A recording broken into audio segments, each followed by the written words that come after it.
Ok. Là maintenant je peux checker le son en live. Maintenant que j'ai tweaké un petit peu tout ça, je peux checker le son en live. Maintenant que j'ai tweaké un petit peu tout ça, je peux checker le son en live. Maintenant que j'ai... Ok, ah bah oui, parce que forcément ça renvoie le son du PC. Très bien. Ok, ben bonjour tout le monde. Donc là, vous n'êtes pas encore en train d'arriver, donc je vais pouvoir me permettre de gloser un petit peu pour ceux qui suivent un petit peu sur YouTube. Et j'ai vu qu'il y en avait. Alors je ne sais pas si c'est les mêmes qui font un peu du Twitch et un peu du YouTube, mais ça fait super plaisir. Vraiment. Ça pour le coup, autant Twitch, je me suis dit, bon, bah, on verra bien. Autant côté YouTube, j'étais pas vraiment sûr, mais si, hein, c'est des chiffres qui m'étonnent beaucoup, hein, on parle de plusieurs dizaines et tout, donc ça fait plaisir. Donc, ce soir, ben voilà, nouvelle semaine, nouvelle tentative pour Stéphane de causer un petit peu de tech en général. Euh, Ouais, n'hésitez pas à faire des commentaires. Voilà, c'est ça que je voulais dire. Au-delà du fait de vous abonner, etc., ce qui fait toujours extrêmement plaisir. Merci beaucoup. N'hésitez pas à laisser des commentaires sur, bah voilà, s'il y a des trucs qui vous plaisent, s'il y a des trucs que vous trouvez un peu gonflants. Alors, je sais qu'il y en a qui m'ont dit que j'allais un peu vite des fois. Alors, j'essaie d'arriver à équilibrer un petit peu le fait d'expliquer un certain nombre de choses sur des aspects techniques. Des fois, je pars sur des digressions justement pour cette raison-là. Et puis, bah, il y a d'autres fois, il faut quand même que ça avance. Donc, on verra un petit peu comment ça va se goupiller. Hum, je vais essayer de faire évoluer aussi un petit peu le format au fur et à mesure. Faire évoluer, articule Stéphane, faire évoluer le format un petit peu au fur et à mesure. Hum, Là, par exemple, on va tester un nouveau truc bah, que vous avez déjà vu hein, dans d'autres streams, etc. J'invente rien, mais j'essaye de l'adapter un peu à ma sauce. Hein, c'est aussi un peu le principe de ce stream-là. L'idée, c'est, on va commencer par un petit segment un petit peu d'informations, de réactions, de choses que j'ai notées. Donc j'ai deux, trois liens comme ça que je vais partager, que je vais essayer de commenter. Et voilà, ça va me permettre de parler un petit peu de ce qui se passe, éventuellement de réagir à un ou deux trucs en particulier que j'ai notés. Et puis après, ben, on essaiera de glisser tranquillement vers la partie technique et de continuer quand même cet Advent of Code, n'est-ce pas? Il y a quand même pas mal de choses à faire de ce point de vue-là. Et j'ai fait exprès justement de garder le Day 12. Alors j'ai pas eu le temps d'avancer sur les jours suivants, mais je compte bien réserver le Day 12 en différents tronçons, en différentes parties dans le stream pour justement itérer à chaque fois sur ce qu'on a vu à gauche et à droite. Donc, allons-y joyeusement. Alors, on va rebasculer là-dessus. Voilà. Donc ça, ce sera pour après, la partie un peu plus tech. Mais on va commencer. Alors c'est là que je vais pouvoir utiliser, attention, streamer. Je vais m'amuser à voilà, mettre des repères, histoire de pouvoir, moi, me dire, ok, ça marche comme ça. Ok, très bien. Et de me dire, au fur et à mesure, je vais pouvoir borner, parce que je vais peut-être sortir après certaines sous-parties en clip. J'avais commencé un peu à le faire sur le premier épisode, mais je vais essayer de voir ce que je peux faire de ce point de vue-là. Donc, on plonge, on plonge. Allez, donc ça va être une session de liens, en fait. Il y en a quoi? Il y en a un, 2, 4, 6. Ouais, 6, 7. Et ça va me permettre de parler d'un certain nombre de choses. Donc c'est un peu des miscellanées dans le jargon. C'est l'idée, hein. N'hésitez pas à réagir justement sur le chat, on verra après. Alors, je vais juste pas te mettre au premier plan pour l'instant, toi, et comme ça, je vais pouvoir voir un petit peu ce que ça donne. Alors, ça, c'est un lien que j'ai vu passer, le SSO Wall of Shame. J'aime beaucoup, alors je vais vous expliquer ce que c'est. Alors, si vous ne savez pas ce que c'est que le SSO, le Single Sign-On, c'est ce que vous voyez souvent des boutons sign in with Google, sign in with Facebook, sign in with Apple ID, etc. C'est ce qui vous permet de déléguer le fait de vous authentifier, de vous dire je suis Stéphane Trébel avec le compte de Stéphane Trébel sur une plateforme. Donc vous arrivez sur un GitHub ou un truc comme ça, et il vous dit sign in with Google, ben oui, je suis bien Stéphane Trébel avec mon adresse email, etc., mon compte unique, et ce compte, bah voilà, il est rattaché à un compte côté GitHub, et donc quand je fais sign in with Google, je suis déporté vers la GUID chez Google qui va dire bah oui, est-ce que tu es bien Stéphane Trébel? Vas-y, rentre ton mot de passe Google pour voir. Voilà, je mets mon mot de passe et après je suis redirigé. Donc ça, le single sign-on, c'est très pratique parce que pour le coup, ça vous évite à vous d'avoir, quand vous implémentez votre propre service, d'avoir à implémenter la partie authentification, vous pouvez la déléguer. Après, il y a des avantages, des inconvénients, parce que vous déléguez à une tierce partie. Si la tierce partie fait n'importe quoi, c'est vous qui êtes pénalisé. Mais bon, Google, Azure, Okta, etc., ça, ça fonctionne bien de ce point de vue-là. Des fois, ça fonctionne pas, mais la très très grande majorité du temps, ça fonctionne.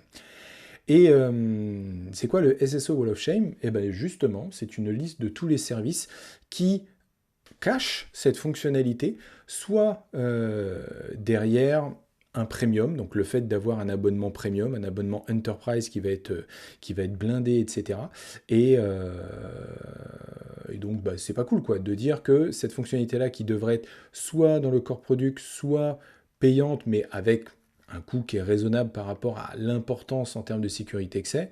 Mais voilà, en l'occurrence, c'est que si jamais vous devez payer pour accéder à un tiers premium qui vous permet d'avoir du SSO, faut pas que ce soit non plus complètement délirant. Or, des fois, c'est complètement délirant.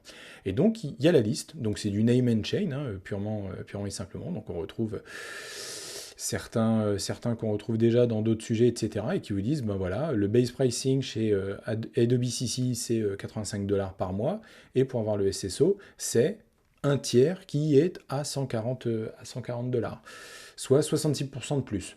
Là, on considère que c'est déraisonnable. Dans le cas de Airtable, c'est 500% de plus. Donc voilà, il y a toute une liste comme ça.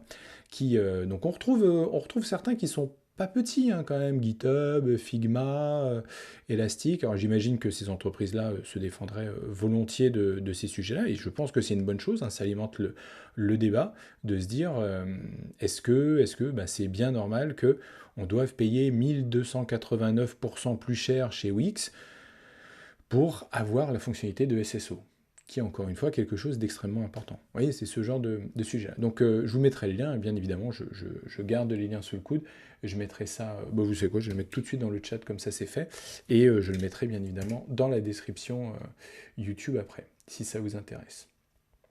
On va rester un petit peu sur les sujets qui sont un petit peu borderline tech et politique, là-dessus, que j'ai vu passer. Voilà. Donc, France Travail crée un fichier géant qui stockera vos données bancaires et médicales parfois pendant 20 ans, avec la CNIL qui s'inquiète de la centralisation. On a un vrai sujet, on a un réel et vrai sujet autour de la question des données dans ce pays. Il y a trop de fuites. Chaque jour qui passe, j'ai l'impression qu'il y a une nouvelle fuite. Donc c'est un vrai scandale d'une manière générale, ça bien évidemment, mais l'idée derrière, c'est de se dire comment on fait pour arriver à sécuriser les choses dans la durée. Et moi, je pense que tant que on n'en sera pas à un stade où les autorités compétentes n'auront pas pris la mesure de l'importance que c'est de ces sujets-là, quoi. On parle vraiment de centraliser les données, etc. On voit, alors bien évidemment, on a vu des boîtes privées, etc. Mais je veux dire, non, il y a tout un tas de considérations là-dessus à avoir qui sont importantes, quoi.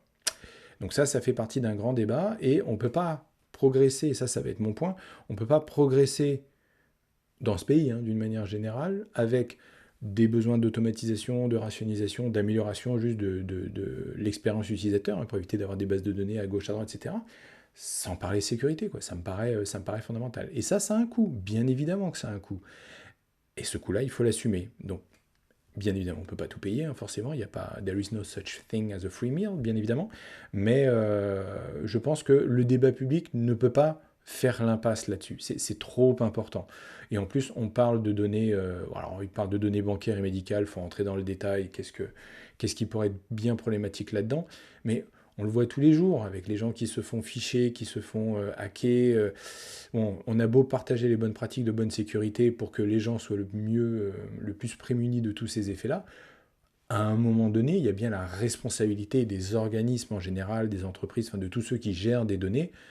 Là-dessus, on peut pas continuer à foncer là-dedans, un grand coup de décret, etc., et de se dire que ça va bien se passer. Non, ça va pas bien se passer.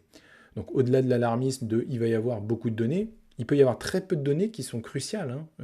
Juste une colonne qui s'appelle user et une colonne qui s'appelle mot de passe, c'est déjà dramatique. Là, en l'occurrence, il y a un certain nombre de questions par rapport à ça. Donc on a toujours des assurances, des grands discours, etc. Qu'est-ce qu'il en sera dans le concret? Moi, ça m'inquiète. Et je pense que ça devrait inquiéter beaucoup de monde. Ah, je vous mets ça aussi. Je mettrai ça dans la description. J'essaye de ne pas faire trop long à chaque fois, hein, parce que bien évidemment, on veut quand même faire un petit peu de tech. Alors, on va parler de celui-là. Celui-là, je l'aime beaucoup, cet article. On va rentrer un peu plus dans la technique. Au-delà de l'histoire des listeliers, si vous ne savez pas ce que c'est qu'une listelier, c'est pas bien grave. Cet article, il est extrêmement intéressant. Bon, c'est mieux si vous connaissez les listeliers, hein, bien évidemment, mais cet article, il est intéressant parce que il y a tout un tas de points là-dedans sur comment on choisit un algorithme, comment on choisit une structure de données, comment on fait ce genre de choix. Parce qu'il n'y a pas de solution absolue. C'est pas parce que vous allez choisir un vecteur de données contiguës en mémoire, etc., que vous allez bénéficier de tous les avantages et aucun des inconvénients. Ben non. Si les données sont contiguës en mémoire, il y a des conséquences. Si les données ne sont pas contiguës en mémoire, il y a des avantages. Et il y a aussi des inconvénients. Et cet article-là, il est extraordinaire. Il est un peu long, il est en anglais, ça cause un petit peu de technique, etc. Donc là, oui, effectivement, faut s'intéresser, il faut savoir ce que c'est que la Bigo Notation, notamment, etc. Mais si vous êtes à ce stade-là où structure de données et algorithme, ça vous parle, il me semble très intéressant, voire même fondamental, très honnêtement, sur ce que ça recouvre derrière, sur même la Bigo Notation, hein, qui est souvent mise en avant pour dire ça c'est bien, ça c'est pourri, etc. Salut Benji. Ben voilà, cet article-là, en fait, va adresser ces sujets et puis dire, bah oui, la Bigo Notation, c'est important. Est-ce que c'est absolument vital? Bah ça dépend.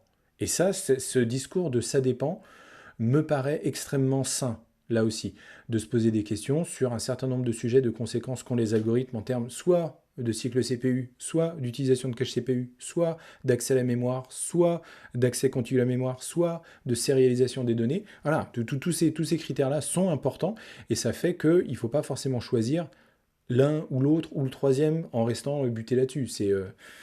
Pour ceux qui ont vu mes confs, notamment celle sur les métallois, je parle du marteau de Maslow à un moment donné, et c'est exactement ça. Si vous n'avez qu'un marteau, tout finit par ressembler à un clou. De la même manière, si vous écartez, là en l'occurrence cet article-là parle des listeliers, si vous écartez systématiquement les listeliers parce que vous avez lu quelque part que ah non, les listeliers c'est caca, bah, vous enlevez en fait un outil qui pourrait totalement satisfaire à votre use case d'algorithme. Et comme on va le voir après avec l'advent of code, ces sujets de choix de data structure, choix d'algorithme, etc., ils sont importants. Ils sont importants parce que c'est ça qui garantit la performance, des fois la sécurité en mémoire, etc. On parle de memory safety avec Rust et tout. C'est ce genre de considération-là, quoi. Et il faut se méfier, voilà, faut se méfier. A priori, de ce que j'ai compris, alors je ne suis pas rentré dans tous les mèmes, etc., mais a priori, c'est pas mal je vais le dire comme ça, de rustacés qui avaient tapé sur les listeliers, parce que, en fait, ça ne rentre pas tout à fait. Il y a effectivement des exemples, je ne rentre pas dans les détails, mais ça ne rentre pas tout à fait dans le canon de ce qu'essaye de proposer Rust en termes de structure de données en général, même si, encore une fois, c'est possible de faire des listeliers en Rust, c'est pas la question. Mais on a tendance à systématiquement leur préférer les vecteurs, etc., pour la contiguïté.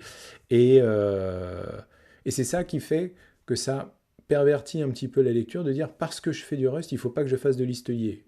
Déjà, pourquoi vous faites du Rust? Déjà, à un moment donné, à un point donné, pourquoi vous faites du Rust? Est-ce que c'est un choix? Est-ce que c'est subi, etc. Et pourquoi vous ne faites pas de listelier? Est-ce qu'il y a une vraie réflexion derrière? Ou alors c'est juste, les listeliers, on m'a dit que c'était caca en Rust. Non, c'est un choix. Voilà. Et comme tout langage, voilà, je sais pas, c'est valable aussi en JavaScript. Hein. À un moment donné, au fait du JavaScript ou du TypeScript, ça, pour moi, ça revient au même au niveau du runtime. C'est, vous choisissez d'utiliser un langage qui est interprété et pas compilé. Est-ce que vous avez bien compris la différence entre les deux? Il n'y a pas forcément d'avantages ou d'inconvénients, mais il faut les comprendre. Sur plein de cas de figure, peut-être que le compilé va être plus avantageux. Peut-être qu'il y a certains cas de figure où l'interprété va être avantageux. Ou pas. Voilà, l'important c'est de comprendre à chaque fois, et c'est pour ça que la maîtrise des langages, des frameworks, etc., la connaissance elle est importante, et aussi pour ça que je fais ce stream, c'est qu'on adresse un petit peu ces sujets et qu'on se dise, qu'on prenne un peu de recul à chaque fois et qu'on dise, mais est-ce que ça a vraiment du sens? Est-ce que ça percute bien? Donc je vais vous le mettre aussi dans le chat, je le mettrai en description, celui-là. Voilà, si ça vous parle un peu, vraiment faites l'effort. Si ça vous parle pas, vous faites pas mal, hein, il est quand même assez long, etc. L'idée, c'est pas de vous faire bobo la tête, hein. Je vais faire une petite parenthèse, parce que c'est vrai que j'en ai pas parlé la dernière fois, et ça me frustre un peu quand même.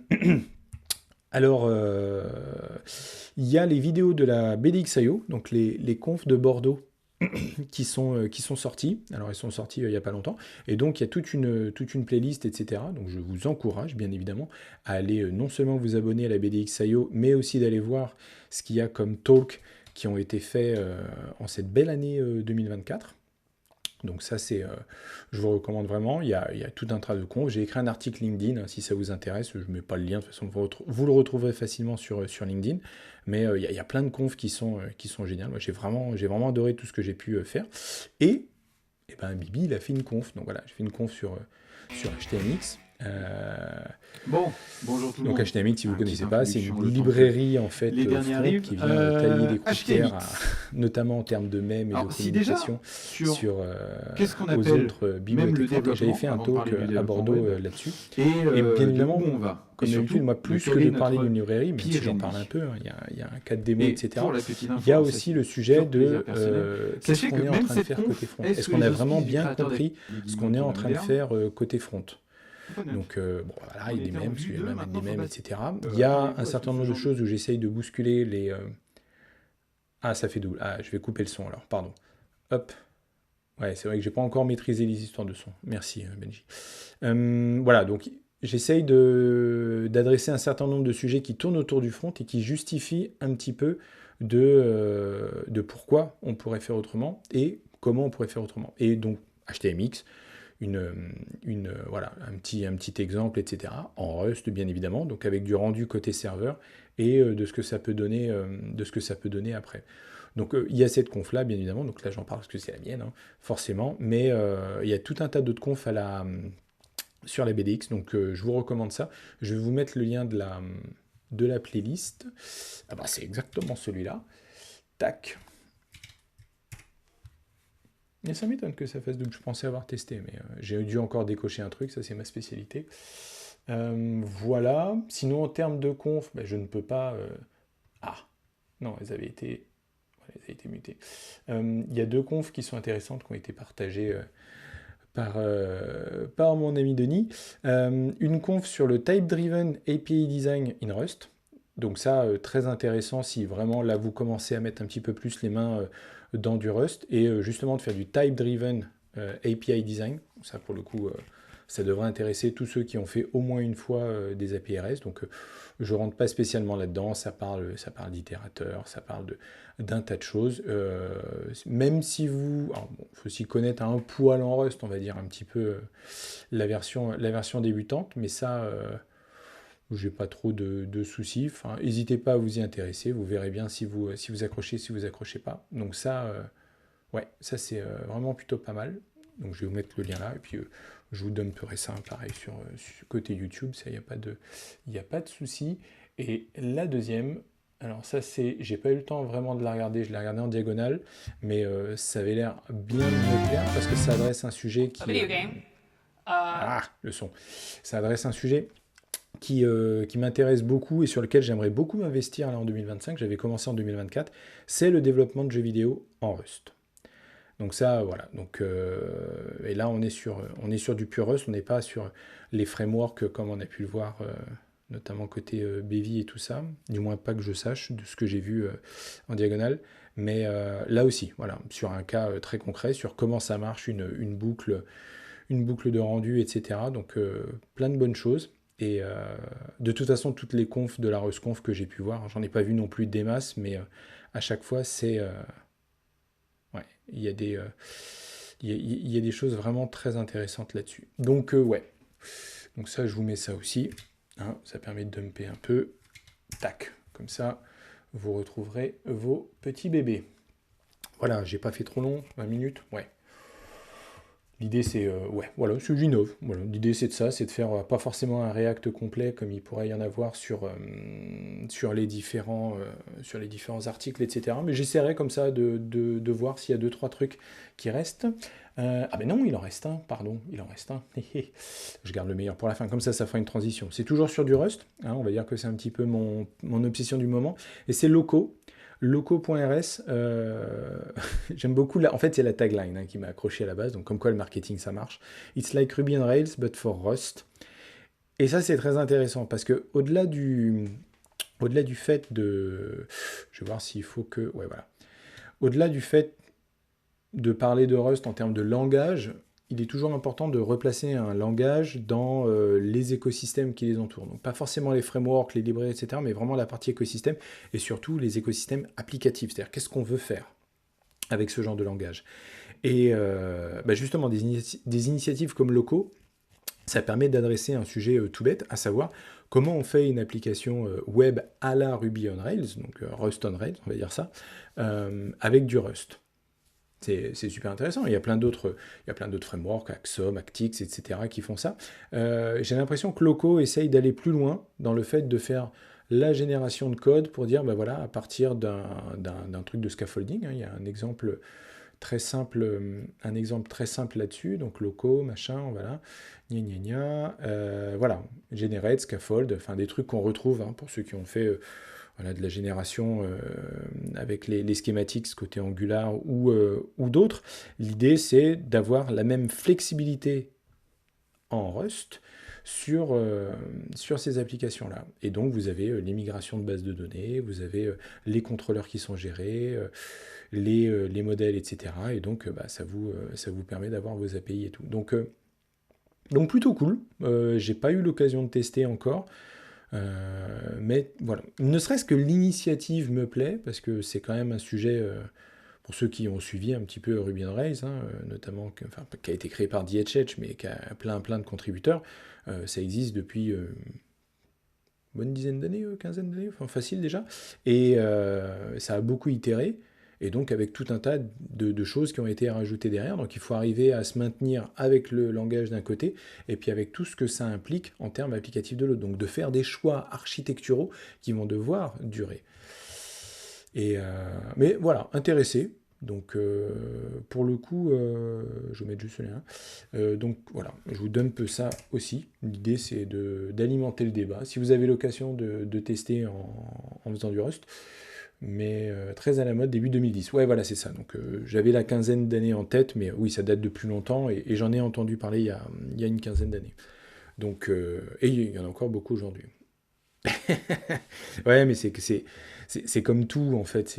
On a fait des projets pour passer des anciennes, des jQuery, etc., à Angular JS. Puis après, d'Angular JS, il y en a plein qui sont passés à React. Pareil, effectivement, j'ai connu des Ruby on Rails ou des trucs en JSP, des Java, etc. Mon Dieu, qu'il fallait sortir de là, un petit peu désespéré. Mais voilà, en fait, je pense que l'idée nous a jamais vraiment quitté. Le fait de dire, on essaye d'avoir quelque chose qui puisse nous permettre de gérer, en fait, le fait que nos applications sont du CRUD à 90%, et de voir après comment on gère ce fameux 10%. J'ai à la fois on va dire une vision qui est très minimaliste, de dire on fait du rendu côté serveur, on utilise du HTMX en front pour gérer les allers-retours, ce genre de choses. Donc ça, c'était l'essence de ma conf, hein, si vous la regardez. Et il y a aussi cet aspect où je comprends l'attrait que peuvent avoir des frameworks comme Rails, que ce soit en Rust ou en Ruby, de dire, ouais, le fait de me dire, ou comme je l'ai vu avec .NET notamment, quand j'avais regardé des gens faire du .NET relativement récent, pareil, le fait de taper 3 commandes et d'avoir tout le scaffolding qui est fait pour du bon vieux CRUD sur une table, ça a sa valeur, clairement. C'est de se dire, ok, bon, on n'est pas tous en train à chaque fois de réinventer la roue à coup de hooks, à coup voilà, de faire des classes dans tous les sens, des abstract data factory, enfin bref. On a le droit d'automatiser un peu notre métier, quoi. L'artisanat, moins de décisions, moins de fatigue. Exactement, effectivement. Et puis bah des fois, et puis ça permet de cadrer aussi, hein, ce qui est bien avec alors, des frameworks larges comme ça, hein, je parle pas juste de framework, c'est que ça permet de guider et puis de dire ah bah non, Laravel permet pas de le faire, Rails, enfin Roar ne permet pas de le faire, donc ton truc machin bidule qui est censé faire papa maman en 3D walala radim, non ça c'est pas possible. Donc ça permet aussi de cadrer. Mais après il faut accepter le cadrage quoi.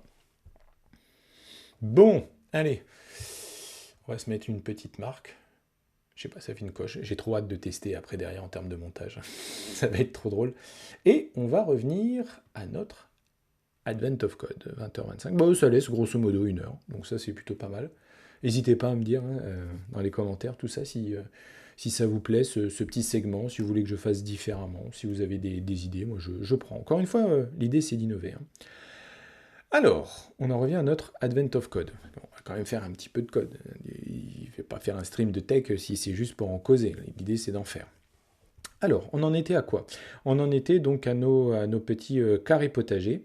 Et on en était où? Donc, on en était en train de se dire, il va falloir trouver nos régions. Donc, c'est arriver à trouver et à délimiter nos petits carrés, là, les B, les C, les D, les machins, quand ils sont tortueux, quand ils ne sont pas tortueux, et de voir comment on va faire.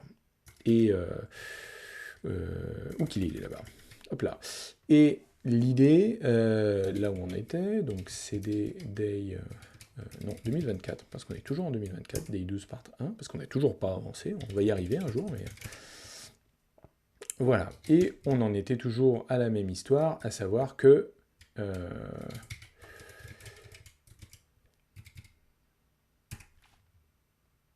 Attendez, je suis où là? Pourquoi je suis dans le Day 11? C'est pas ce que je voulais faire. 2024, Day 12 par 1. Ah oui, non, parce que j'avais été voir quelque chose. Ouais. On va apprendre à tricher. Alors, get région triviale. Donc on en était là-dessus. Donc le fait de dire je lis de gauche à droite, bah, c'est très bien pour le cas le plus trivial, à savoir je récupère tous mes A, ça fait une région. Ensuite je récupère tous mes B, ça fait une région. Je récupère mon C, ça fait une région. Et je récupère mon D, ça fait une région. Ah oui, attempt to subtract with overflow, bah, bien évidemment. Bien évidemment. Donc ça, c'est censé passer. Et ensuite, on a le cas simple. Non, simple, on va dire. Le cas de le premier cas de l'Advent of Code, qui est celui-là. Mais ça, on a vu, on le traitera plus tard. Parce que pour l'instant, hein, TDD oblige, on essaie de faire un test à la fois. Là, on a un test qui passe pas. Et pourquoi il passe pas? Il passe pas parce que attempt to subtract with overflow. Et on va se remettre un petit peu dans le code, hein, ça permet de revenir un petit peu. Lorsqu'on va récupérer les différentes régions, qu'est-ce qu'on a dit qu'on faisait? Qu'est-ce qu'on a dit qu'on faisait? On a dit qu'on va récupérer donc les coordonnées max, hein, histoire d'avoir le 0, 0, le max x et le max y de notre carré, là. Et ensuite, on va dire, bah, pour chaque case... oui, donc si on tombe bien sur une plante, hein, ce qui est quand même bien le cas, puisqu'à chaque fois qu'on bouge, qu'est-ce qu'on dit? Donc si la plante a changé, sachant qu'on part avec une plante à blanc, donc forcément on va commencer à regarder des trucs, donc si on change de plante, et que la région n'est pas vide, ça paraît logique, si on n'a pas de région, ça sert à rien de la pousser, on la pousse dans la liste des régions, ok? Et on dit qu'on a trouvé une nouvelle plante, logique. On change la plante courante en disant que c'est la plante qu'on vient de lire, et on crée une nouvelle région. Donc on va créer ça. Ça commence à réagir. Qu'est-ce que je veux dire? Et ensuite on a une queue, voilà, c'était ça l'idée, c'est de faire une queue. Et ensuite cette queue, mon pauvre, ouais. Va falloir surveiller cette histoire de France Travail. Et donc, on a une queue, on va récupérer donc, des éléments de cette queue. Oui, voilà, c'était l'idée de se faire. L'idée, voilà, c'est pour ça que ça plante, je sais où je vais en venir. Voilà, l'idée, c'est de se dire qu'on va avoir une queue. Et en fait, dans cette queue, on va le prendre là. Ouais, ça va être un peu relou de le faire comme ça, mais c'est pas grave. Donc là, en fait, l'idée, c'est de se dire qu'on va commencer à lire, bon, on va prendre ce i là, il me plaît bien, on va prendre ce i, et on va dire, je pars d'un point, et ensuite, par rapport à ce point, je vais récupérer tous ses voisins. Donc ceux qui m'intéressent en termes de voisins, c'est ceux qui ont bien évidemment la même lettre, qui sont la même plante, et qui donc font partie de la même région.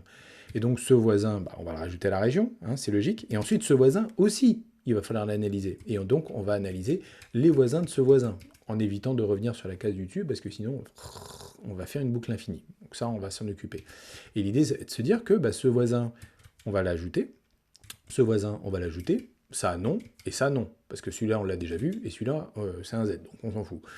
Et ensuite, celui-là et celui-là qu'on vient d'ajouter dans la région, on va aussi les parcourir. Donc, ils vont avoir ses voisins. Celui-là, il ne m'intéresse pas, je l'ai déjà vu. Celui-là, il m'intéresse parce que je ne l'ai pas vu. Ensuite, on va passer à celui-là, etc., etc. Et au fur et à mesure, de proche en proche, on va faire une tâche d'huile qui va regarder tous les voisins au fur et à mesure et qui va parcourir. Ça, c'est... Voilà, on avait parlé de Dijkstra et du A-Star la dernière fois. C'est un petit peu ce qu'on va faire. Sauf que... cargo test.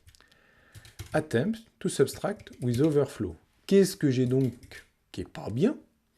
Il est gentil en fait, Rust. Comme ça, on va faire un peu de troubleshooting. Il me dit qu'à la ligne 97, colonne 50, j'ai fait un attempt to subtract with overflow. Donc, dans mon Vim préféré, je vais à la ligne 97, 2.97, d'où le fait d'avoir les numéros de ligne. Quand vous faites du Vim, c'est pas mal ça. J'arrive là, et là, ah oui, j'ai dit que j'ajoutais les différents voisins. Donc en termes de coordonnées, je prends ma coordonnée actuelle, x, qui est un usize, je vais faire -1 pour aller à gauche. Puis je vais faire +1 pour aller à droite.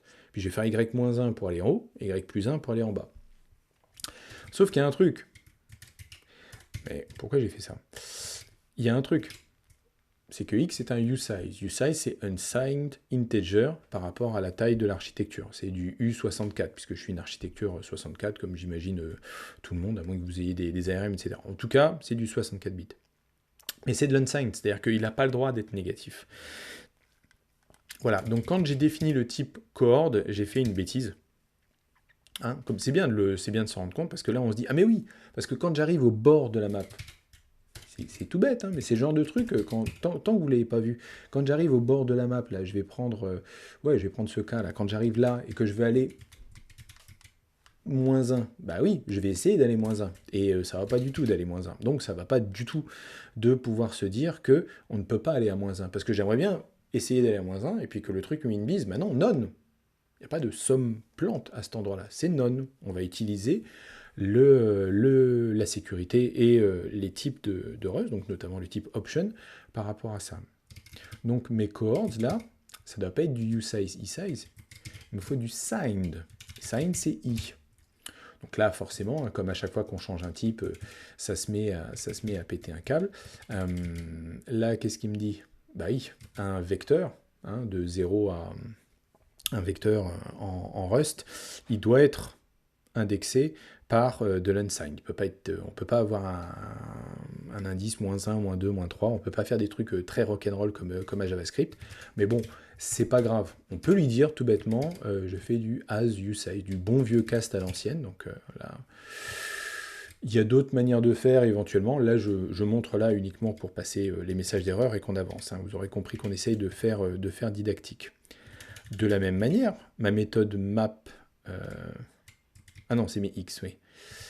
X, y, parce que map bound y, parce que get bound y me renvoie des usize.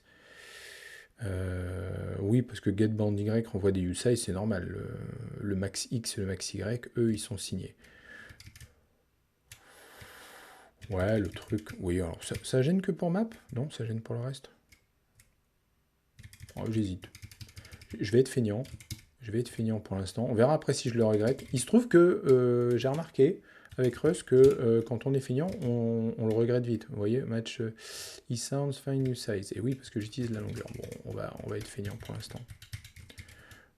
Après, l'avantage d'avoir un super éditeur comme Vim, c'est qu'on peut se permettre d'être feignant, de se manger des murs et d'aller corriger tout vite fait derrière. Non, ben ça va en fait, le fait de basculer ça. Donc là, si vous regardez, vous voyez bien à droite que mon for y machin, il dit bien que maintenant mon y il est de type e-size. De la même manière, mon x il est de type e-size. Donc là maintenant, mes coordonnées sont signées. Elles peuvent être négatives. Cargo test. Ah, j'ai un problème. J'ai une espèce de boucle infinie parce que là, il finit pas le machin. Bien évidemment, on n'a pas implémenté ça, qui est le commentaire que j'avais laissé la dernière fois, à savoir keep an explored plot. Ouh, j'étais fatigué. Plot, je vais y arriver. List to avoid infinite recursion. Exactement ce qui vient de m'arriver. Ça, c'est un truc que j'aime bien faire. Je ne sais pas pour vous, mais c'est un petit tips que je vous donne. finissez votre journée avec un bug. C'est un truc qui pète, un test qui pète. Je dis un bug, pardon, un test qui pète. Ça, c'est génial. Parce que comme ça, vous revenez le lendemain, de la même manière que je l'ai fait là. Bon, là, j'ai mis un commentaire, mais je savais bien que j'allais avoir un problème. Au-delà de mon... Bah si, j'avais mon attempt to subtract, machin. Voilà, comme ça, vous arrivez le matin, vous buvez votre café et vous savez déjà sur quoi vous allez attaquer. Alors que si tout est vert, bah, vous êtes là et vous faites « Ah, alors, j'en étais où ?» Bah oui, non, là, vous avez une bonne idée de là où vous voulez aller, quoi. Alors, keep an explored list. Bah, on va faire exactement ça. On va faire une explored list. Explored plot, on va appeler ça comme ça. Qu'est-ce qu'on va utiliser comme explored plot? Bah, je voudrais une liste dans laquelle je vais pouvoir mettre les coordonnées que j'ai déjà parcourues et je veux pouvoir checker facilement si ça existe déjà. On va se faire un H7 qu'on n'a pas fait jusqu'à maintenant. Un H7, c'est quoi? Bah, c'est un set. Jusqu'ici, tout va bien. Et en fait, c'est un set qui, comme son nom l'indique, va utiliser un hash. Enfin, il s'attend à pouvoir calculer un hash sur les types. Donc, il faut que votre type soit capable d'avoir le trait hash, comme c'est indiqué là dans la doc. Et des fois, vous devez l'implémenter vous-même. En fait, 99% du temps, les types, je pense que tous les types basiques doivent implémenter hash. De mémoire, il y en a peut-être probablement un, et puis je vais me faire avoir. Mais là, en l'occurrence, sur usize, esize, c'est le cas. Et donc, coords, par dérivation, est capable de... Non, il va peut-être pas gueuler tout de suite.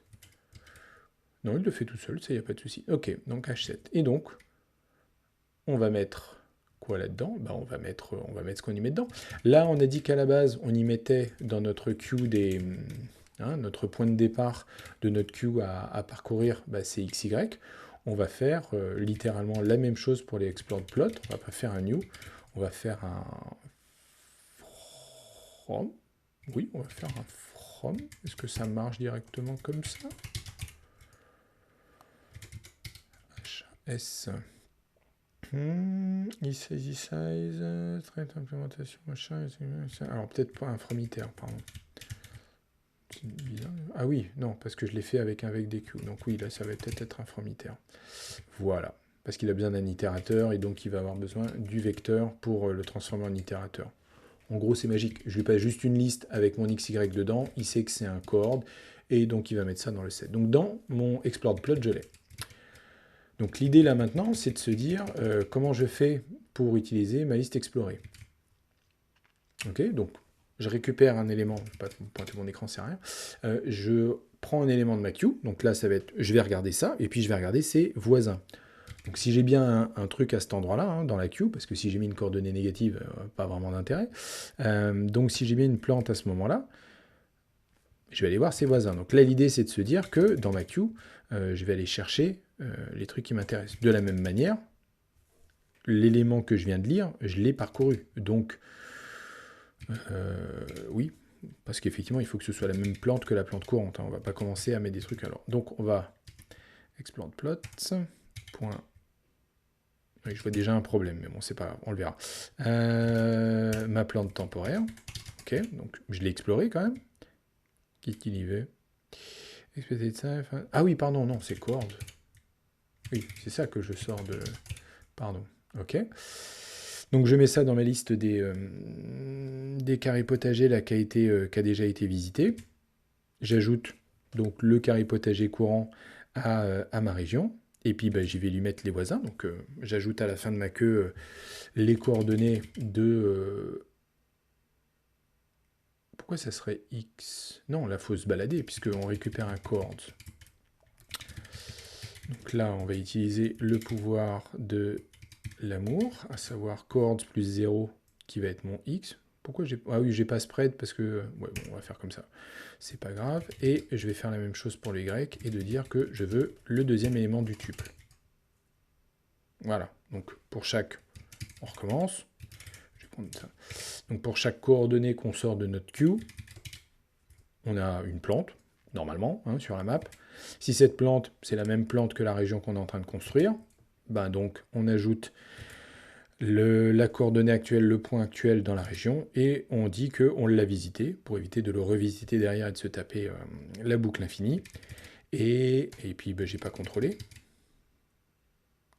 if let sometime plant, if time plant égale current plant, et hop, explored plot,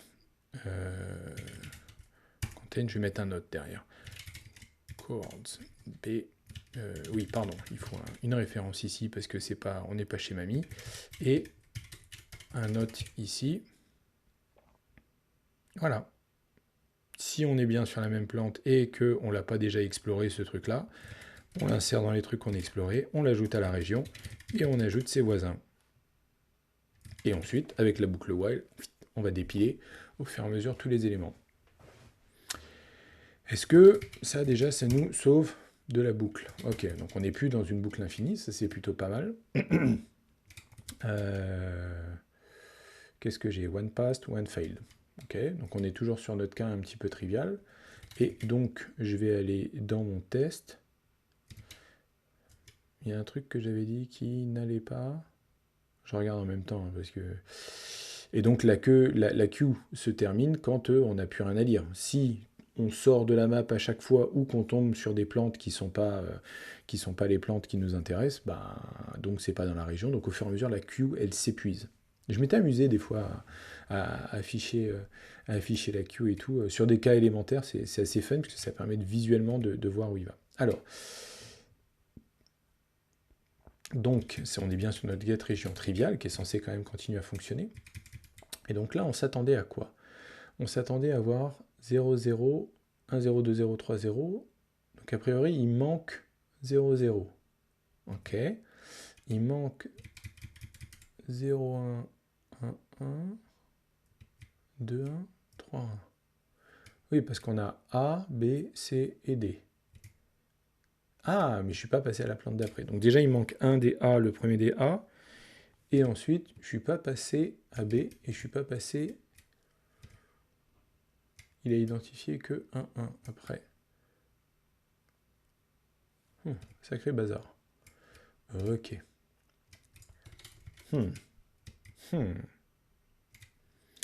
Alors, some current plant, new plant A at 0, 0. Très bien. Current play A, same plant A, pushing A to 0.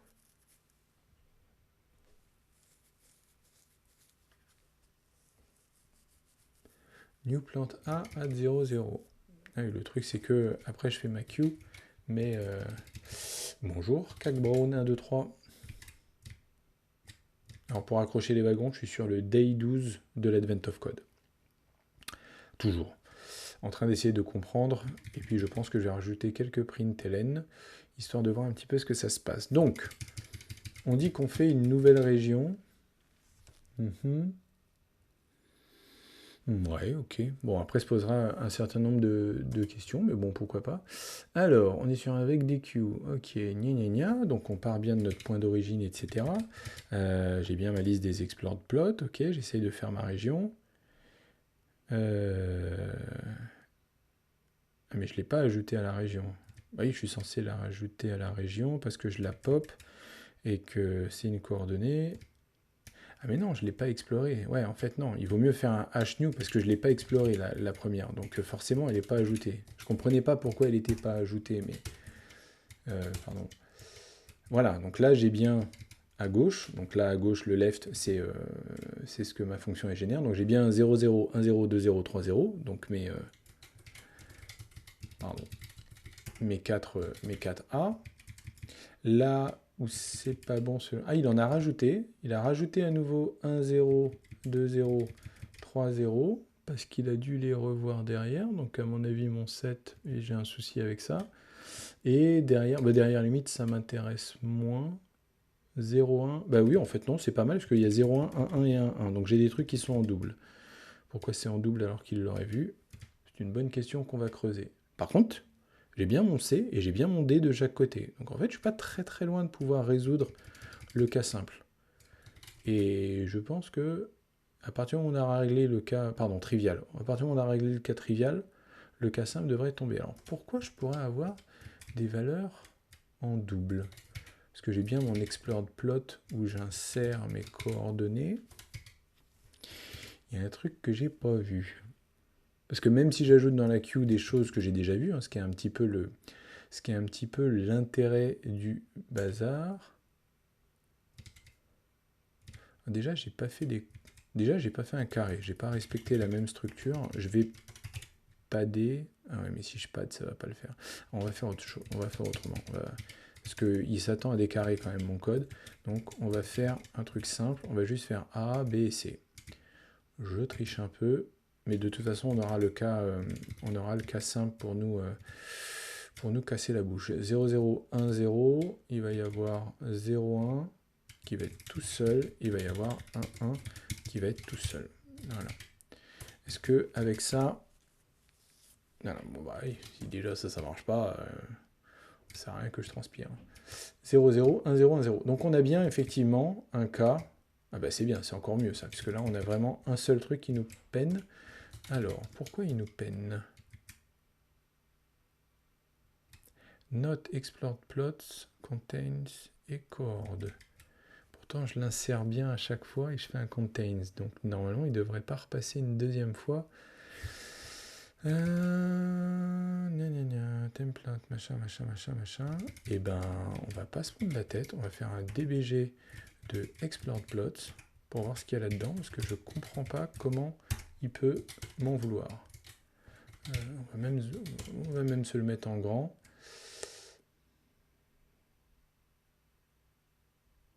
New plant B, new plant C. Donc B et C, c'est bon.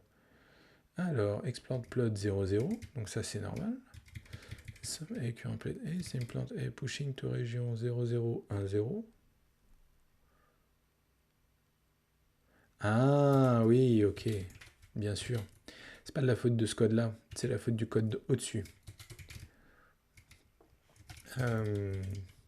Voilà. C'est ça qui est pas bon. Et oui, parce que avant, en fait, on disait que on faisait de la lecture continue des différents plots, mais c'est pas bon.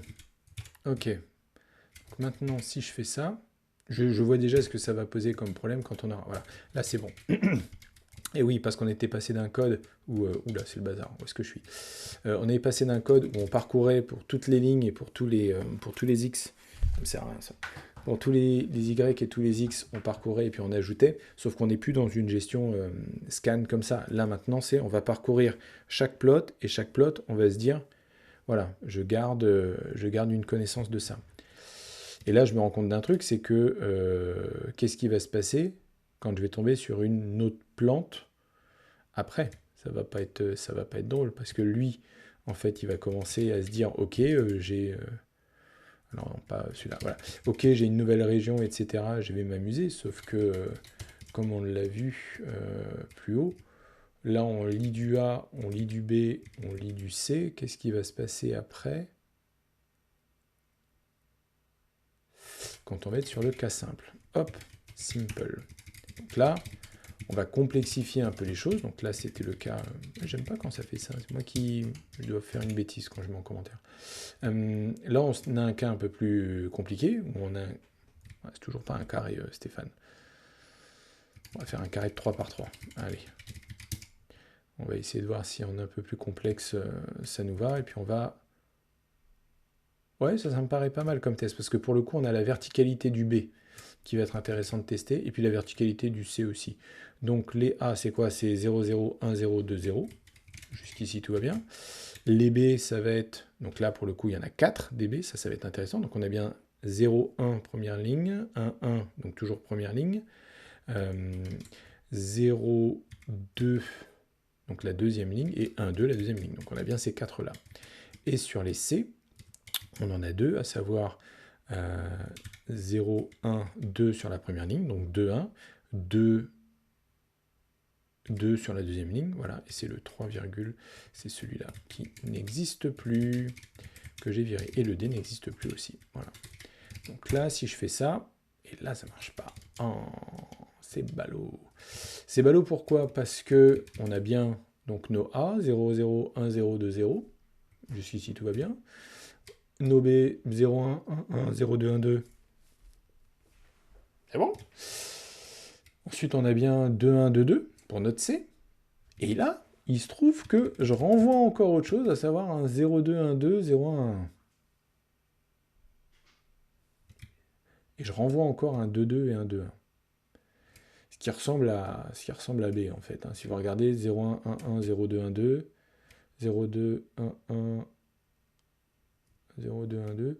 Oui, c'est ça. C'est que, en fait, on renvoie la région de A, la région de B, puis la région de B, la région de A, la région de B, la région de C, puis la région de B, la région de C. Bah oui, on a encore les traces de cette gestion en scan, où on a la région de A, ensuite on passe à la deuxième ligne, on fait la région de B, ok, ensuite on fait la région de C, ok, ensuite on arrive là, on fait une région de B à cause de ça, et ensuite on arrive là, et on fait une région de C.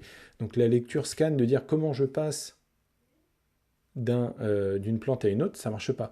La raison pour laquelle, enfin, la raison elle est simple, c'est que quand j'arrive là et que je fais ma région de B, tout se passe bien. Par contre, je ne devrais pas, quand j'arrive là, refaire une région de B, parce que ça, je l'ai déjà exploré. Pour la simple et bonne raison que mon explore plot, il ne faut pas qu'il soit là. Il faut qu'il soit plus haut. Il faut qu'il soit dans une closure plus haute, parce qu'en fait, il ne concerne pas simplement le fait de faire la région actuelle, il concerne le fait de faire, a priori, là, comme ça, naïvement, toutes les régions. À partir du moment où j'ai exploré un endroit, je ne suis pas censé repasser dessus. Et là, simple, ça passe. Ok ? Bon, est-ce que j'avais plus compliqué? Not so simple. J'adore parce que des fois, je me troll moi-même avec mes commentaires. Trollez-vous vous-même, c'est censé être fun. Hein, notre métier est censé être fun. Trollez-vous vous-même. Trollez pas les gens. Voilà, trollez-vous vous-même. Après, des fois, vous trollez les gens sans le faire exprès, mais trollez-vous vous-même. C'est ça qui va être drôle. Not so simple. Donc là, on arrive sur le fameux cas du carré 4 par 4. Et il y a plusieurs choses là-dedans. Il y a le fait que, il y a les lignes des A, il y a le carré des B, il y a les lignes des E, il y a le petit D qui est coincé dans son coin, et il y a les C. Et là, est-ce que je bois un coup quand même? Je vous laisse réfléchir à cette question simple. Est-ce que vous pensez que le test va passer du premier coup? Je vais vérifier le résultat, mais est-ce que vous pensez que du premier coup, on va correctement avoir... Ouais, non, trollez pas les gens. Enfin, trollez les gens avec qui vous savez que vous pouvez troller. Hein. Au bout d'un moment, vous avez une relation, permettez-vous. Oui, bien sûr. Attention, hein. On exige la bienveillance, comme je l'ai dit une fois et que je le redirai volontiers. Donc les A, 0, 1, 2, 3 sur la ligne 0, on est d'accord. Les B, donc on a bien 1, 0. Non, c'est pas 1, 0. C'est 0 sur les lignes 1, c'est 1, 1, et ensuite sur la deuxième ligne, ouais, j'ai écrit ça à l'envers. Je crois que je m'étais déjà fait la réflexion que j'avais écrit ça à l'envers. Et 1 sur la deuxième ligne. Ça, c'était B. C, c'est sur la première ligne, mais c'est que j'avais interverti les deux. C, c'est 2, 2, ça c'est bon. Ensuite, 3, 2, ça c'est bon. Et ensuite, on est sur la 0, 1, 2. Non, c'est pas bon ce que je viens d'écrire. 0, 1, 2, 1, ok. 2, 2, ça c'est bon. Ensuite 3, 2, ça c'est bon. Et 3, 3, c'est bon. Ah mais non, c'était bon en fait. Le D, il est où? Il est sur la première ligne en 3, ça c'est bon. Et le E, c'est les 3 du bas, donc c'est la troisième ligne, donc c'est 0, 1, 2. Sachant que le 3, 3, il est chez C. Ok. Donc là, je suis certain que mon attendu, il est bon. Roulement de tambour. Je prends 2 secondes pour apprécier le fait que ça marche du premier coup. Pourquoi? Bah oui, parce que notre algorithme, il fonctionne. C'est-à-dire qu'à partir du moment... Enfin, on va scanner toutes les plantes, et pour chaque plante, on va dire, est-ce que tu es une nouvelle région? T'es une nouvelle région? Ok, banco. Bim, bam, boum. Le B, t'es une nouvelle région? Ok, bim, bam, boum. Et à chaque fois, on les a explorés, on les a notés. T'es une nouvelle région, le C? Bon, j'arrive pas à faire une sélection qui est tarabiscotée, mais vous m'avez compris. Pareil pour le D, pareil pour le E. Donc effectivement, on a exactement la liste qu'on est censé attendre. Donc, ça, c'est plutôt cool. Parce que ça veut dire que là, sur ces cas-là, on n'a pas testé le cas du X et des O. On va y arriver sur ce cas-là. Mais c'est plutôt cool. Et je vais regarder un truc. Je vais regarder un truc parce que je me demande si j'ai encore besoin de ça, de la current plante. Ouais, parce qu'on est en train de regarder la current plante, on est en train de changer. Je pense que j'en ai plus besoin en fait. Pourquoi je pense que j'en ai besoin? Donc est-ce que j'ai une plante à cet endroit-là? Merde, c'est pas ça que je vais faire.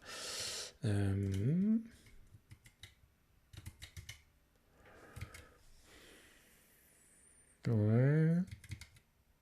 C'est ce if là, je ne sais pas s'il a encore sa valeur. Parce que je pense qu'à chaque fois, on va avoir des plantes. Parce que à partir du moment où on a une plante, une nouvelle région, on ajoute toutes les plantes de cette région à la liste des carrés qui ont été explorés. Donc je pense que systématiquement, à chaque fois qu'on va arriver sur une plante qui n'a pas été explorée, le current plant sera toujours différent.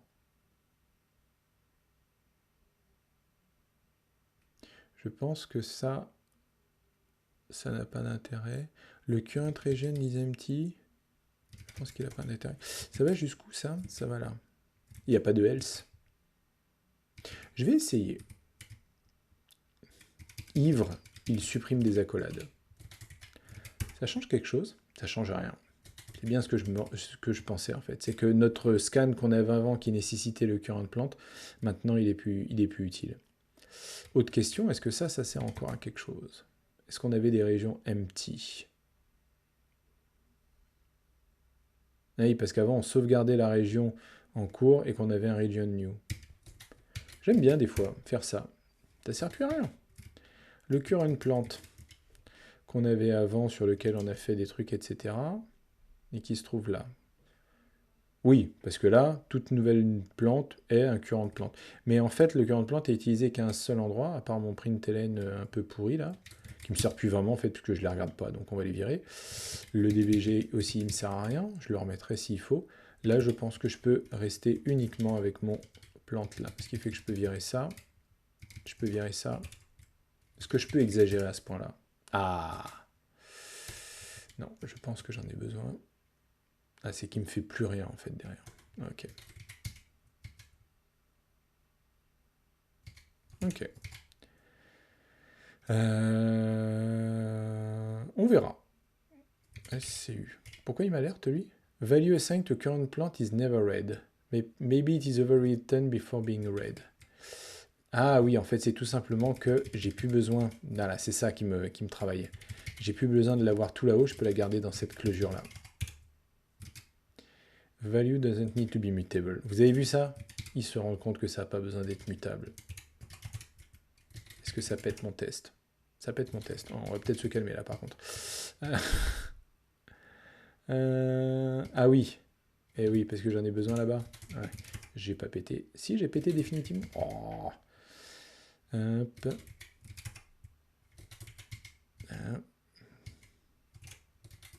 Je remets mon if. Là, c'est bon. Non, j'avais vraiment besoin du if alors. C'est que j'avais pas relancé mes tests correctement. C'est ballot. D'accord, donc j'ai pu enlever des trucs, mais à partir du moment où je gère plus mon current plan, ça plante. Bon, on verra. De toute façon, pour l'instant, c'est pas non plus la mort. Il y aura toujours des questions à se poser derrière.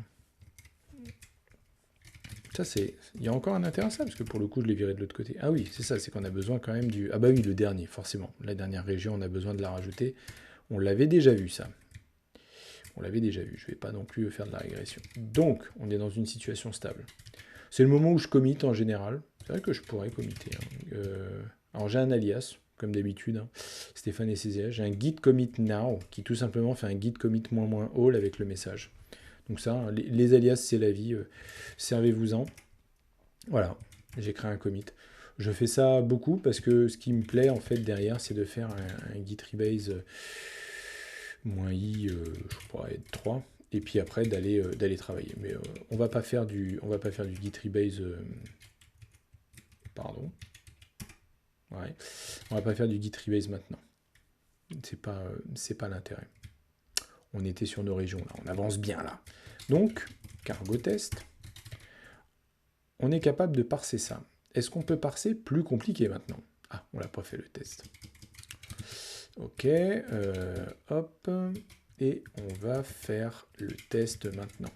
Alors, region intertwined, parce que le cas qu'on va faire là, hein, parce que je vous rappelle que on avance hein, au fur et à mesure. Donc là, on n'en est pas encore à calculer des trucs, des périmètres et des machins, mais il faut au moins les régions. Donc il faut qu'on soit en capacité de parser tous les cas possibles des régions. Alors, je ne vais pas forcément parser celui-là, on le fera quand même pour tester, parce que l'avantage, c'est que avec ça, on sait déjà quel nombre de régions on est censé avoir. Et de toute façon, il faudra le parser pour calculer le truc final. Donc il fera partie de l'équation, mais le test sera beaucoup plus simple. C'est ça que je dis, on va juste compter le nombre de régions et pas se faire bobo la tête pour autant. Des fois, ça m'arrive, hein, parce qu'il y a un bug subtil et il faut l'implémenter. Hein. Alors, donc on va prendre ça. Et je pense que même déjà là, j'ai pas envie de me prendre la tête. Ce que je vais faire, c'est que on va se faire un petit let regions égale get regions map. Et hop, on n'a même pas besoin de faire un pretty assertion. Là, je pense que oui, non, on va juste faire un certical et on va lui demander à ce que sa longueur soit égale à, on a dit qu'il y en a combien? 5. Il y a les O et les 4x.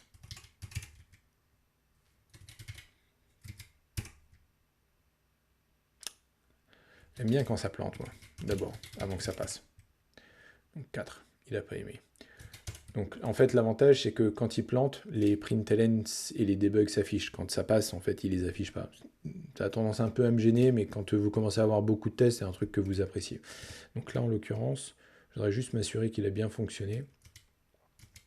Ah, et puis, oh, putain, on se tape les exploits plot. Je vais peut-être pas le garder celui-là. Je l'avais viré le DBG. Non, c'est pas ce que je voulais faire. Le DBG. Voilà. Hop, hop, hop. Voilà.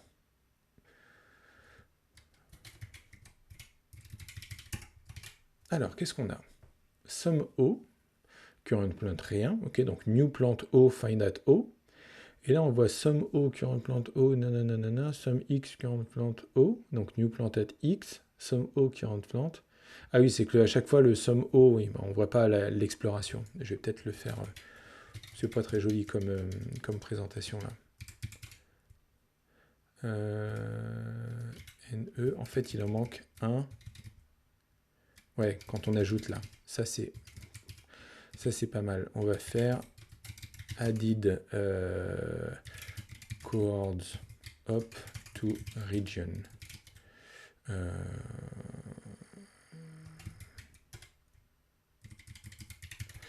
Donc coords, ça va être coords, et region, ça va être la plante en cours, le thème plante. De toute façon, c'est la même que current plante, donc... Hein? Pourquoi tu m'en veux? Ah oui, ça implémente pas display à la base, donc on va mettre ça. Ça va être joli, ça? Non, si, ça va être joli.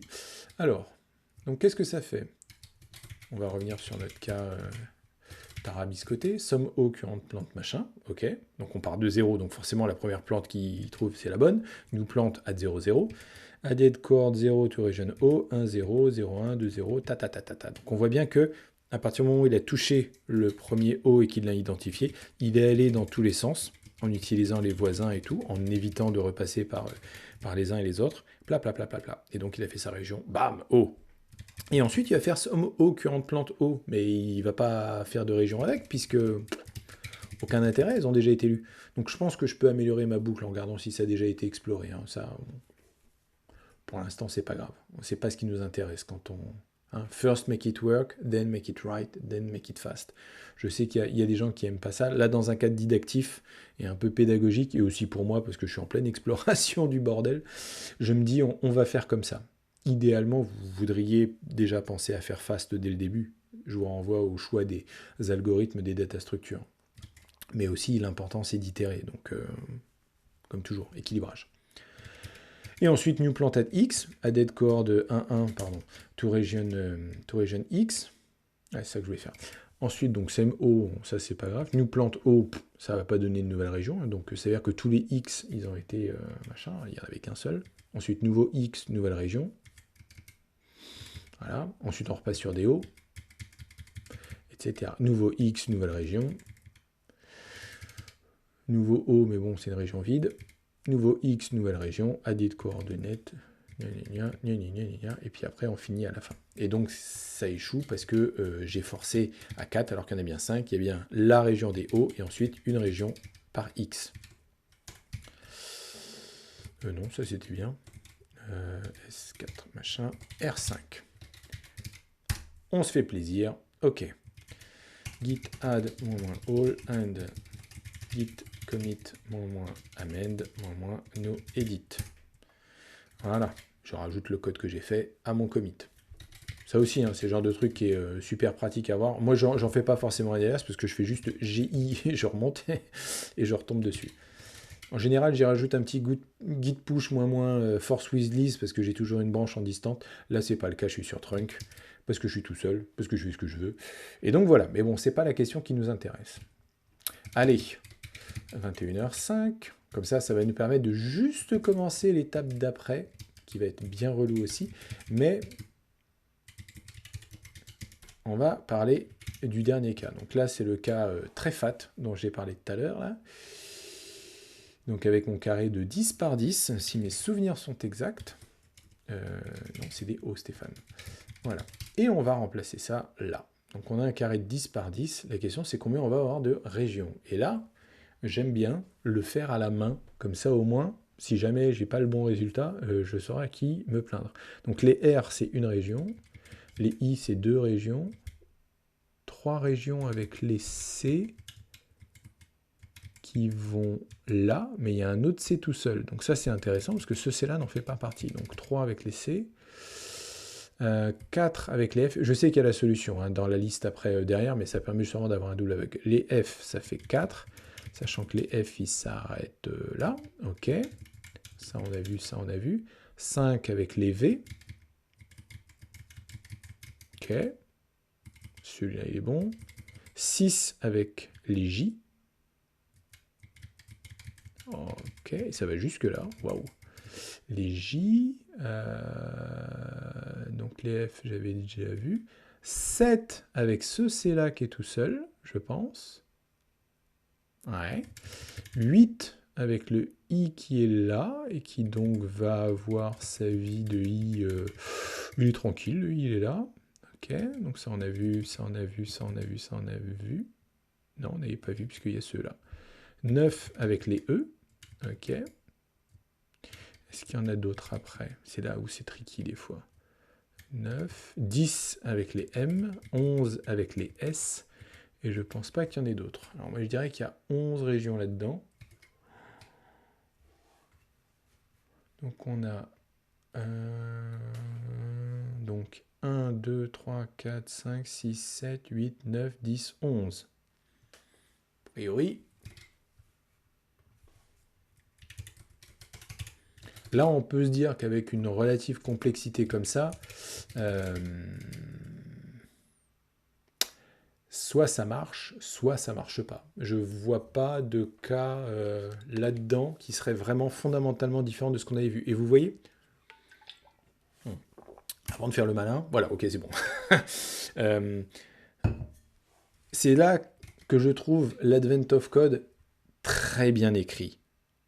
Vraiment. Regardez. Je pense, au-delà des histoires d'algorithmes, etc., c'est l'écriture de l'Advent of Code lui-même qui est extraordinaire. Le temps qu'il a fallu passer à se creuser la tête et à se dire comment je vais, avec le cas le plus élémentaire, indiquer aux utilisateurs, aux développeurs, donc nous, les joueurs, ce à quoi ils doivent faire attention. Vous avez tout. Vous avez le cas tarabiscoté avec C, vous avez le cas carré, vous avez le cas droit, on va dire le cas élémentaire, et vous avez le cas isolé. Et vous avez dans le deuxième cas, donc ça, en plus avec la présentation, ça c'est royal. Et après, vous avez le cas tarabiscoté où il vous dit, là, et puis vous avez tout le texte avec qui vous dit, ça c'est 5 régions. C'est pas 4, c'est pas 3, c'est pas 12. On vous dit que c'est 5 régions et on vous explique pourquoi. Il y en a un qui a tous les O et il y en a 4 qui ont chacun un X.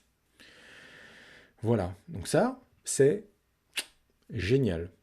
Et donc après, vous avez le larger example, et au travers du larger example, vous avez le truc, là il y a 11 régions. Oui, au fur et à mesure, et ça je trouve ça extraordinaire d'un point de vue pédagogique, soit quand vous voulez apprendre à faire des algorithmes, ou apprendre un langage, ou comme je suis un peu en train de le faire, apprendre les deux, et essayer de le faire de manière un tant soit peu quali et ou perf, ou en tout cas en comprenant un peu ce que je fais, quoi, autant que faire se peut.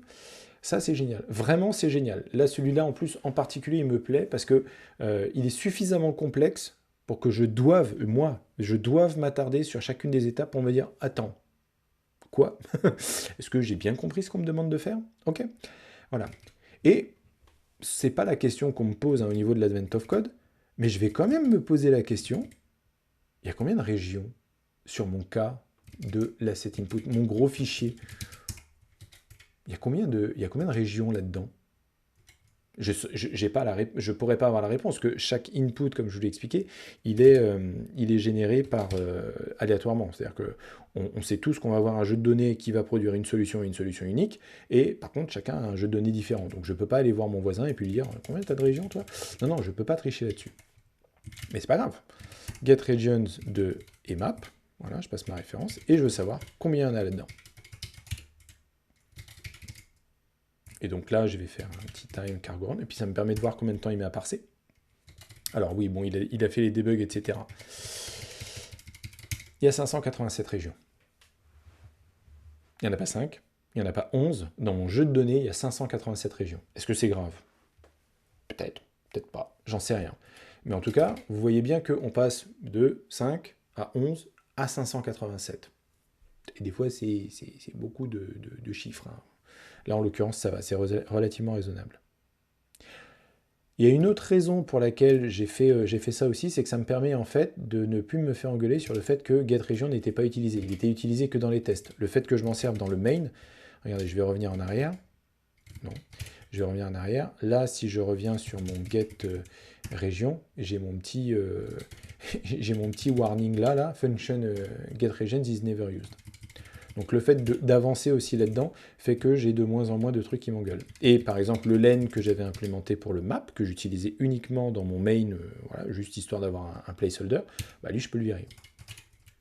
Et là j'ai plus aucun warning. Tout le code que j'ai écrit est utilisé d'une manière ou d'une autre, de manière transitive ou intransitive, hein, d'une manière directe ou indirecte, dans mon main. Voilà. Donc ça aussi, ça peut vous aider, hein. Je veux dire, on le fait dans d'autres langages, etc., de dire on essaie d'avoir le moins de warning possible. Là, effectivement, vous êtes incité dans le bousin à faire en sorte que voilà, ça marche, votre machin. Voilà. Donc on a 587 régions. Mais l'objectif de l'exercice, c'est pas de faire des régions, c'est de faire deux choses avec nos régions. C'est de calculer... Qu'est-ce que j'ai dit? Price of fence, multimedia, area de total. Ah oui, non, mais on n'est pas sur les areas là. Oh là là, on n'est pas. Hein. The area of a region is simply the number of garden plots the region contains. Bon, a priori, c'est relativement facile. Et le périmètre, par contre, ça va être pas du tout facile. Donc on va faire le cas facile, ça va me permettre de finir pour ce soir, parce qu'il me reste à peu près un quart d'heure. Et on attaquera. Et vous pouvez déjà, hein, si vous voulez commencer à réfléchir, même sur un coin de table. C'est des fois ce que je fais, hein. J'ai un carnet, il est où mon carnet? Voilà, il est là, mon carnet, Whiskel en plus, donc voilà, de ma boîte, comme ça je fais de la pub. Et j'ai un carnet sur lequel je note des trucs des fois, et puis des fois j'ai des belles... des belles équations mathématiques qui des fois servent à rien du tout parce que je me rends compte que j'étais complètement aux fraises, mais ne sous-estimez pas, alors, je vais y arriver à le dire, la valeur du crayon et du papier. Les meilleurs algorithmes, ils ont été faits avec des crayons et des papiers, et une raison. Donc ouais, toujours un carnet sous la main, c'est toujours pratique. Et ça marche même quand il n'y a pas de courant. Ce qui n'arrive jamais en Bretagne, bien évidemment. Alors, on va faire autre chose maintenant. On va faire autre chose. Donc on a des régions. Ok, on va revenir un petit peu sur le type, oui c'est ça. Donc on a les régions, des régions c'est quoi? Ben, c'est un vecteur, hein, c'est une liste de régions, et les régions c'est quoi? C'est des coordonnées. Donc maintenant qu'on a des régions, eh ben, on va faire un truc tout bête, hein. On va faire quoi? On va faire un fn get area d'une région, hein, ça paraît logique, et on est censé obtenir quoi? On est censé obtenir un usize. Là je mets un usize puisque la surface ne peut pas être négative, du moins j'espère bien qu'elle n'est pas négative. Ok, ça paraît un peu logique. Ouais, j'ai envie d'être feignant, mais je me demande si je vais pas être feignant. Non, c'est pas ce que je voulais faire. Non. Hop, get regions qui devient get area. Oui, alors non, bah, en fait, je vais pas prendre des trucs comme ça. Ce qui va... En fait, non, déjà avec les cas de... Ouais, ça, je vais le garder, en fait, je pense. Dégage-toi. Non, dégage-toi. Ça, je vais le garder. Quand j'ai un truc intertwined, c'est quoi l'area des O? L'area des X m'intéressera pas trop, mais l'area des O va m'intéresser. Là, qu'est-ce qui m'intéresse? C'est les areas de tout le monde, en fait, A, B, C, D, E. Je veux bien m'assurer que les areas soient, les surfaces soient correctes. Le cas simple, il va m'intéresser parce que bof, en fait. Bof, puisque je vais, comme c'est le nombre de caractères, je pense que ça va être relativement facile. Et donc ça, le cas trivial, m'intéressera pas plus. Non, on va directement sauter là-dessus, je pense. Pour l'instant, j'ai pas défini ce qu'il y a dans mon area. Je vais juste lui dire que c'est quoi, c'est quelle que soit la région, c'est 0. Comme ça, il va pas me gueuler dessus. Donc là, ça va pas du tout. Parce qu'il est censé, on fait pas le get area d'une map, on fait le get area d'une région. Donc on va déjà, on va récupérer les régions. Donc on va dire regions est égal à get. Non, pourquoi j'ai fait get file content? Pas du tout ce que je vais faire. Ah oui, j'étais en train de regarder timeline. Get regions. Est-ce que je peux faire ça directement? Ah oui, parce que tu veux ça. Oui, non, si c'est bon, parce que tu dois, à mon avis. Ok, très bien. Et je vais vouloir la région. Ah ouais, il faut les indexer. Alors, je vais prendre la première région. Oui, ça va être les A.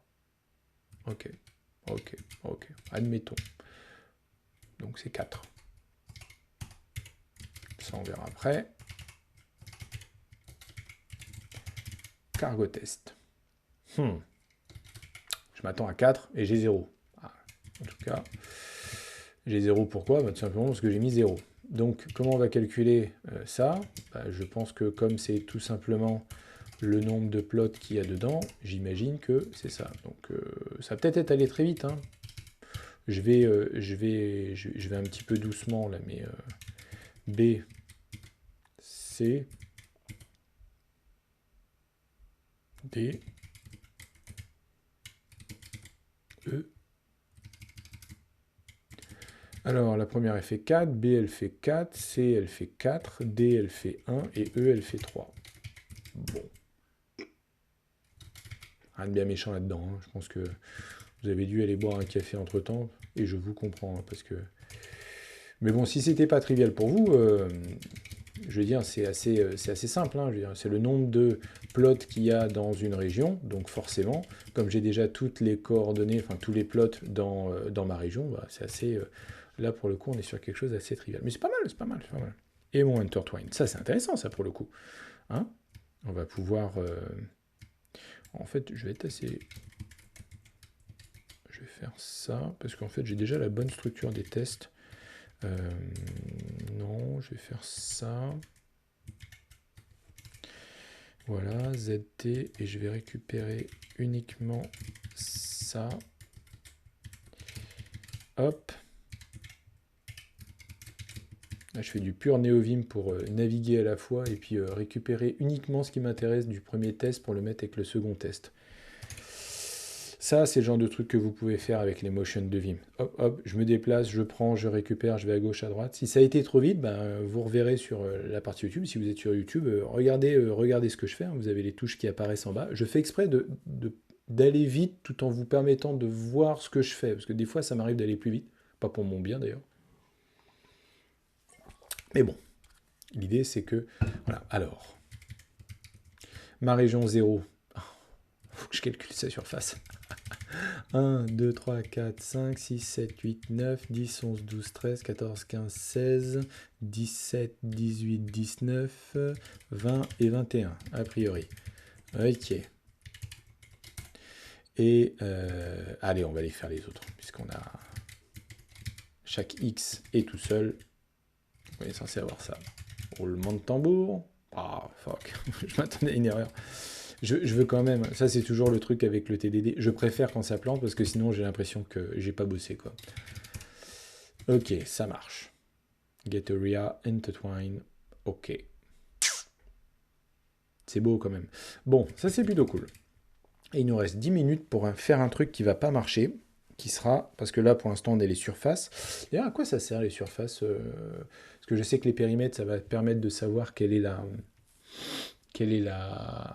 le nombre de palissades, là, de trucs qu'il faut acheter. Gna gna gna gna gna. Ok, bon, ça d'accord. Oui, bon, ça d'accord, on verra après le périmètre. Hein. Ça va être très très drôle, ça, de calculer ça. Gna gna gna, bottom 5 region. Ok, non, mais ça, c'est pas intéressant. Ok. Ah, due to modern business practices. Comme quoi, juste des guillemets, ça crée de l'humour. The price of fence required for a region is found by multiplying that region's area, ce qu'on a calculé maintenant, by its perimeter. Ok. Donc on multiplie la surface par son périmètre. Ok. The total price of fencing all regions of the map is found by adding together the price of fence for every region of the map. Il est là, notre fold. On va calculer le prix de chaque, derrière chaque région, et ensuite on va folder tout ça avec un joli petit reduce pour additionner tout ça et avoir le prix total de toutes les régions sur la map. Et ça nous donnera normalement le résultat de la partie 1. Et je suis très curieux de voir quelle sera la partie 2. En fait, je suis à la fois très curieux et j'ai très peur, parce que si jamais ça fiche en l'air toute ma data structure et mon algorithme, on va être parti pour longtemps. Mais en tout cas, voilà, c'est le sel de la chose. Vous avez votre spécification client qui est ce qu'elle est, et puis à un moment donné, le client il fait non, en fait, je veux pas que ce soit horizontal, je voudrais que ce soit vertical. Et là, vous faites ah, j'ai tout basé sur le fait que c'est horizontal. J'espère que ça ne nous arrivera pas. Des fois, c'est rien du tout. Des fois, c'est un petit ajustement de rien du tout, hein, avec un petit cas de test. Des fois, c'est effectivement, vous repartez quasiment de zéro. Alors, pas de zéro, il y a une map, on la parse, il y a des coordonnées, donc tout ça, le fait d'avoir notre goutte d'huile qui va récupérer toute la région, ça, je pense que c'est bon. On verra. Peut-être qu'avec la partie 2, ils vont nous dire « Ah oui, non, mais non, en fait, les C qui sont isolés, en fait, il faut les intégrer dans les C qui sont avec vous. » Peut-être que les lettres en elles-mêmes auront une importance. Peut-être qu'il faudra le faire dans l'ordre alphabétique inverse de l'âge du capitaine. On n'en sait rien. On n'a pas la partie 2. Donc, on est obligé de faire comme ça pour l'instant. On a l'area, on va essayer d'avoir le périmètre. Ok. 22, je me donne comme objectif pour qu'on ait un truc qui ne fonctionne pas d'ici 8 minutes. Je suis assez serein sur le fait qu'on n'aura pas terminé le périmètre en 8 minutes, et c'est très bien, ça nous fera quelque chose pour jeudi. On a fait getArea, getPerimeter. Donc on va lui passer quoi? Une région. Hein, là, je pense que vous commencez à être un petit peu habitué à comment que ça marche avec le Rust. On écrit la signature, etc. La méthode de Stéphane, un peu à la zob, là, de dire ok, tu veux un usize, tiens, mange un usize. Hop, on va aller get area, et puis on va faire un get perimeter. Je le fais pas avec le LSP là, parce que ça me permet de changer à l'intérieur des noms de fonctions là. Comme ça, je fais ça d'un seul coup. Get perimeter. Bon, get perimeter intertwine, on n'en est pas là du tout. On va prendre... Alors là, pour le coup, je vais peut-être faire des cas un peu plus triviaux, pour le coup, parce que je pense qu'on... Ouais, je pense qu'on va devoir avoir besoin de bien plus trivial que ça pour commencer. On va commencer avec un... Ah, CW, pas de note. Trivial. On va commencer, donc on récupère toujours les régions hein, de notre carte, et on va faire un get perimeter, et on va avoir un seul cas au début, qu'on va peut-être étoffer un petit peu avant d'arriver sur le not so simple. Je voudrais savoir c'est quoi le périmètre de ça. Et ça, on peut le calculer. Hein, on l'avait hein, d'ailleurs, je pense qu'ils l'ont fait. Et ils ne le disent pas, mais on va le compter. Size of plus, contribute, nanana. Donc là, A. Ouais, parce que... Peut-être faire A d'abord. Ok. Non, mais ok, Stéphane. Peut-être un petit peu foufou. Alors, on va faire A. Ok, donc D, hein, c'est l'équivalent. Bon, vous savez quoi, on va mettre D, voilà, on va faire comme D. Et là, D, il y a quoi? Il y a 1, 2, 3, 4, 5, 6, 7 et 8. Je suis censé avoir, à la fin, 8. Cargo test. Spoiler alert, on n'a pas 8. Alors, il y a des gens qui, quand ils veulent casser le TDD, ils disent « Ah ben oui, mais moi, le TDD, je peux tricher puis mettre 8, et là, machin, et j'ai passé mon test. Le TDD, c'est de la merde. » Ok. Sauf que non, hein, c'est bien évidemment pas du tout l'esprit. Si vous faites les choses d'une manière générale sans avoir... en ayant un esprit, je ne vais pas dire mal tourné, en tout cas, qui essaye absolument de casser le système, oui, vous allez réussir à casser le thermomètre. C'est pas l'intérêt. L'idée, c'est de le faire avec un esprit qui va dans le bon sens. Donc là, effectivement, j'ai mis 0, j'aurais pu mettre l'âge du capitaine, 42, en tout cas, j'ai pas eu 8. Donc comment j'arrive à 8 au-delà du fait de forcer 8? Eh bien, je vais me poser des questions. Parce que là, on a des listes de coordonnées. Ok, très bien. Et donc, pour chacune d'entre elles, il faut que je me pose la question. Oui, c'est là où... est-ce qu'elle a des voisins? Parce qu'il y a différents cas de figure. Moi, le truc le plus choquant, c'est t'as pas de return. Ah oui, j'ai pas de return. Ouais, tout à fait. En Rust, une instruction... C'est là où, des fois, ça gueule quand j'oublie un return. Tu vois, expected semicolon. Et au début, c'est vrai que ça m'avait beaucoup choqué, ça, venant des histoires de JavaScript, tout ça. Ça m'avait beaucoup choqué. Je fais, mais qu'est-ce qu'on en a ciré des semicolonnes? On s'en fout des semicolonnes, il nous les met tout seul, prétilleur. Qu'est-ce que tu me gaves avec ça? Et effectivement, quand tu n'as pas de semicolonne, c'est que c'est un return implicite. Donc, c'est-à-dire que ça, c'est équivalent à return 0. Et je me fais même un peu gronder par Clippy, qui me dit Unneeded Return Statement. Alors on peut ne pas être d'accord avec ça, mais bon, a priori, c'est idiomatique. Ok, je suis choqué. J'avoue que moi aussi, hein, les premières fois. Et c'est vrai qu'au début, ça me choquait un petit peu. Alors, ça l'est moins, en fait, choquant quand tu fais un truc que, par contre, j'adore en Rust. C'est que si tu fais, je tapais du code pour rien, let x égale, et là, tu ouvres un truc comme ça, et tu vas faire match region.get, je vais faire un truc avec un option, hein, region.get 0, voilà, j'ai i, fill match arm, et là on va dire somme v, et là tu fais v, ouais ça va être ça, et non, tu vas faire 0, ça marche ça? Ça va me gueuler dessus, hein. Parce que j'ai des types incompatibles, parce que toi v, t'as ça, donc on va dire v.0.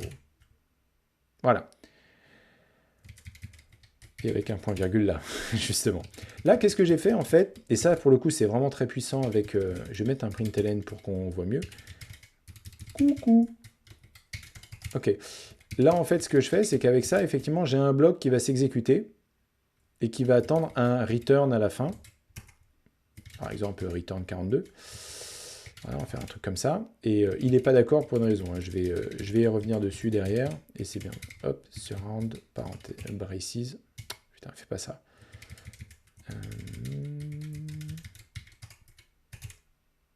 Voilà, bon, ça passe.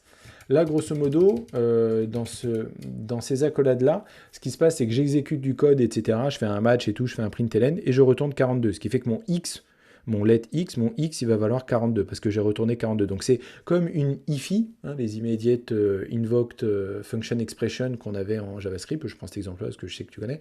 Voilà, et ça, pour le coup, on peut en mettre. Et très vite, on devient toxico. Et le truc un peu idiomatique, c'est effectivement que en Rust, tu vas avoir tendance à écrire ça comme ça, parce que la dernière instruction ou les instructions qui sont... alors justement, je vais enlever les points-virgules. Je vais enlever les points-virgules. Voilà, ça va être des returns implicites. Donc là, en fait, là-dedans, je vais faire mon region.get 0, on s'en fout. Et ensuite, avec le pattern matching, mon x, il vaudra soit v0 s'il y a un v, soit 0 s'il y a un non. Alors ouais, effectivement, ça bouscule un peu les habitudes, mais quand on est habitué, c'est vrai que c'est très puissant. Et ben 29, non, comme ça, la digression va me permettre de rien taper du tout, parce que j'aurais pu faire un truc tout bateau et de dire que s'il n'y a qu'un seul élément, je considère que quand on est dedans, elle est bonne. C'est ça, quand on est dedans, elle est bonne. Ouais, je vais peut-être m'arrêter là et puis faire une conclusion là-dessus. Je trouve ça très bien parce qu'en fait, finalement, on a bien avancé, puisqu'on a été jusqu'à compter le nombre de régions qu'on avait dans notre main, hein. Je vous le remets là. Je fais un time en même temps pour avoir les timings. Et on a vu qu'on avait 587 régions. Voilà, je voulais me remettre le nombre en tête. Donc on sait compter nos régions, on sait lister nos régions, on a réussi à calculer les aires de nos régions, même si c'est relativement simple, c'est quand même quelque chose qu'on a fait.